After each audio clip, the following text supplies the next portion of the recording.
my child. Some doors should never be opened.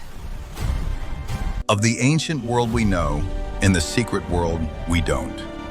In the heart of classical Athens, beneath the marble and the myth, lies a deeper layer of hidden magic. Eleni, a girl of noble birth, bears a secret tattoo that grants her visions. Lykos, a soldier of quiet loyalty, performs a private nightly ritual to honor his ancestors. This is the story of the Greece you never learned about, a world of hidden symbols, personal prayers, and the quiet bonds that truly hold a civilization together. The scent of crushed myrtle and burning olive oil hung thick in the underground chamber. Eleni, her back straight against the cold stone, did not flinch as the needle pricked her skin for the 1000th time. The pain was a familiar chant, a rhythm that matched her steady breath. Agatha, the stigmatias, the tattooer, worked with a precision that spoke of decades etching stories into flesh. Her own arms were a tapestry of faded symbols, the eyes of Athena, the serpents of the underworld, the labyrinth of Daedalus. "You are sure, child?" Agatha's voice was a dry rustle, like papyrus unfurling. "The sunthema is permanent. Once the gods see this mark on your soul, your path is set." Eleni watched the blood bead and was wiped away, revealing a line of dark, intricate spirals that curled around her wrist and snaked up her forearm. It was not a design one would see in the agora, on a soldier or a merchant. This was a private ritual, an intimate contract.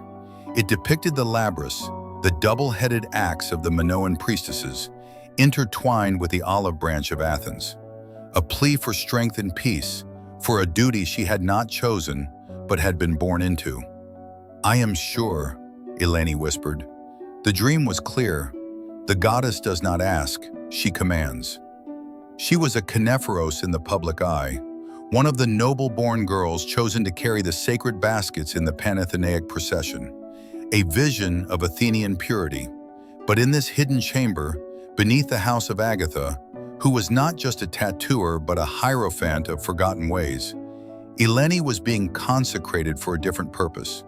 Her great-grandmother had been a priestess of the old, chthonic gods, the ones worshipped in whispers before the Olympians claimed the Acropolis. A line of sight, of prophetic dreams, ran in her blood. The tattoo was an amplifier, a focal point for the visions that shattered her sleep. 2 days later, during the great procession, as Eleni walked in her pristine white peplos, the sun blazing on the marble of the Parthenon, her new mark itched fiercely beneath her woven bracelets. She carried the golden basket holding the sacrificial knife, her face a mask of serene devotion. As she ascended the steps, a wave of dizziness hit her. The cheering crowds blurred, the flute music twisted into a dissonant wail, and for a heartbeat, she did not see the magnificent statue of Athena Parthenos. She saw it cracked, with owls bleeding from its eyes, and the air smelled not of incense, but of salt and smoke. She stumbled. A strong hand gripped her elbow, steadying her. It was Lykos, a hoplite from a respected but not wealthy family, serving as part of the ceremonial guard. His touch was like a grounding rod. The vision snapped away. "The sun is fierce, Knephoros," he said quietly, his dark eyes holding not accusation but concern. "Steady." Their eyes met. In his, she saw no reverence for a ritual vessel, but a spark of recognition, as if he too knew what it was to wear a hidden self. He released her arm, his fingers brushing against the hidden tattoo. A jolt, like static before a lightning strike, passed between them. He frowned slightly, feeling something. Eleni's heart hammered against her ribs. The ritual of the procession was public, magnificent, cold. That fleeting, intimate touch in the midst of it felt more sacred, more terrifying. Lykos's world was one of bronze, sweat, and the clear, harsh logic of the phalanx. His rituals were those of the gymnasium, the scraping of the strigil, the anointing with oil, the binding of the xystus around his waist before wrestling. They were acts of preparation, of transforming a man into a citizen soldier. But he harbored a secret, one passed from father to son in his family. They were Myrmidons, not by myth, but by a lineage of unwavering, almost preternatural loyalty and tactical intuition. This secret was not etched in ink, but in memory and in a private nightly ritual of cleaning and sharpening his father's short sword, a blade older than Athens itself. After the procession, he could not forget the girl's eyes. They had looked through him, not at him, and the strange, raised pattern he'd felt on her arm. He'd heard whispers of such things, markings used by Thracian shamans or Egyptian priestesses, not by Athenian maidens. Curiosity, a soldier's reconnaissance instinct, compelled him. He found Agatha not as a customer, but as an investigator. He posed as a man seeking a protective symbol for his shield. The old woman saw through him immediately. "You seek not a symbol for wood and bronze," she said, her gaze sharp as her needles. "You seek to understand one written on flesh and spirit. You have touched a mystery, son of the wolf. Be cautious. Some rituals are doors. Not all should be opened." Meanwhile, Eleni's visions intensified, mediated through the throbbing of her tattoo. She saw not the future, but hidden presence, a respected archon performing a dark kathodos, descent, ritual in his basement, invoking Hermes Psychopompos for a favorable business deal with a recently deceased rival's ghost. She saw a group of women in a gynaikion, women's quarters, not weaving but conducting a secret thesmophoria rite months early, burying piglets to ensure the fertility of a specific loved daughter, not the city's crops. She saw networks of intimate, powerful magic humming beneath the polished surface of Athenian life.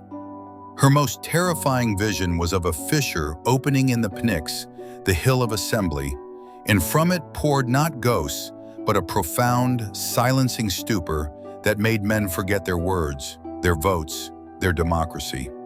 It was an attack not on bodies, but on logos, the reason and speech that defined them. She knew she had to act. Using the clandestine skills her marking and Agatha's teachings afforded her, she left her house at night, cloaked and disguised. Her destination was the Kerameikos, the potter's quarter, which bordered the city's necropolis. A specific tomb, long forgotten, was a node of the spiritual sickness she had seen. She did not expect to find Lykos there, waiting in the moonlight, his hand on his sword's hilt. "I followed the fear," he said simply. "It smells like the air before a battle. You are walking into it." "This is not your battle," Eleni replied, her voice steady though her hands trembled. "It is a war of psyche, not spear." "Athens is my city," he said, stepping forward, "and its soul is worth defending. Tell me what you see." It was the first true intimacy, the sharing of a secret in a graveyard under the stars. She told him of the visions, of the fissure in the Pnyx. He listened, not with the skepticism of a philosopher, but with the tactical acceptance of a soldier receiving intelligence. "A weakness in our line," he muttered. "We must reinforce it, but not with more soldiers. With whatever this is." He gestured to her arm, to the unseen world. Their alliance was born. It was a union of two disparate sets of intimate rituals, her chthonic markings and nocturnal visions, his disciplined arms drills and ancestral sword honoring. Together they formed a new, fragile ritual: trust. Their investigation became a series of forbidden rituals. They met in Agatha's chamber, which became their war room. Eleni would go into trance states, guided by Agatha's chanting and the focus of her tattoo, to pinpoint the source of the spiritual corrosion. Lykos would then use his knowledge of the city's physical and social topography, the alleys, the guard rotations, the gossip of the agora, to find a path to it.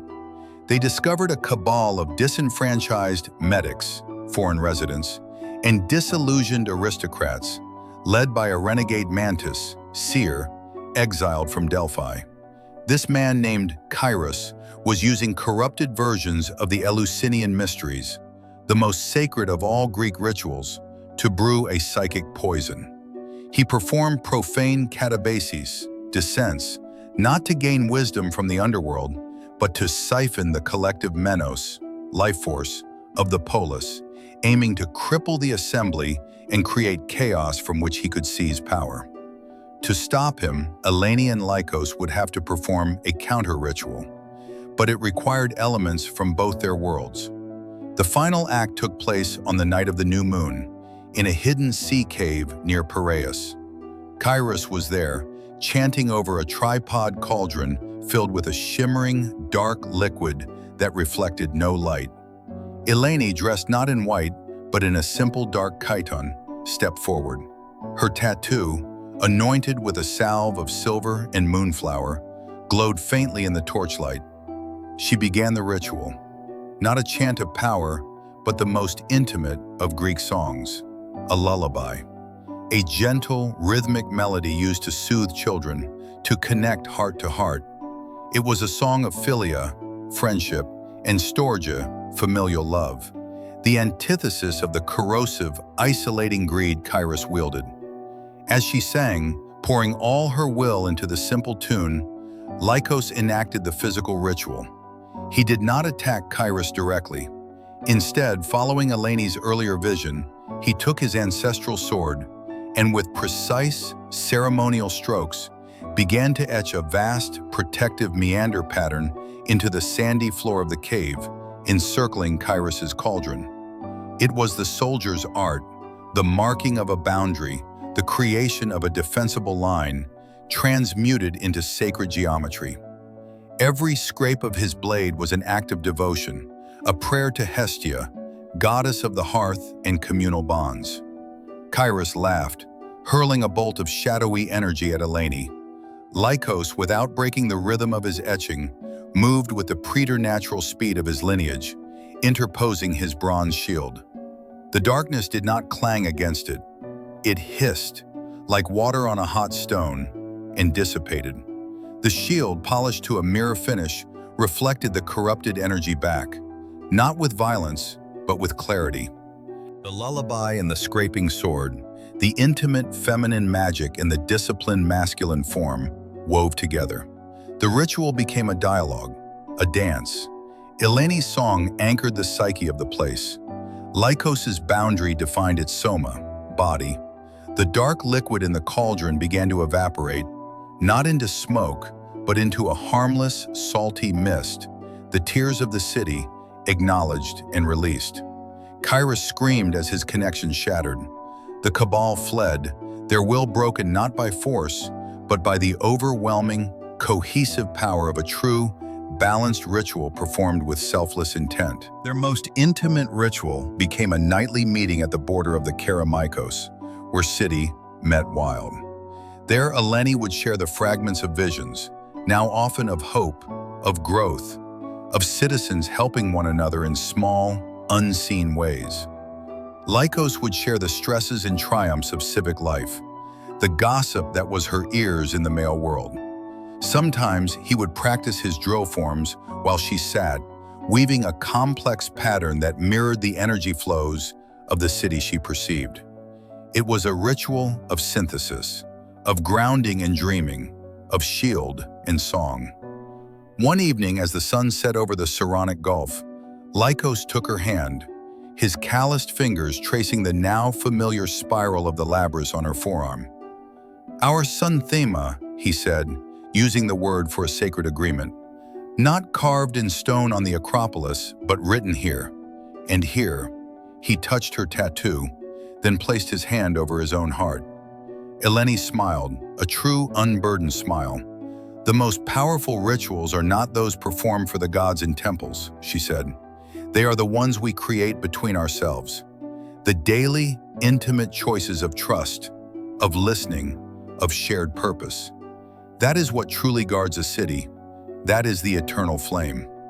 And as the stars emerged, the hoplite and the seer stood together, their private, hard-won ritual, a tiny, steady pulse of light against the vast, ancient dark, a new mystery born from the shadow and light of Greece itself.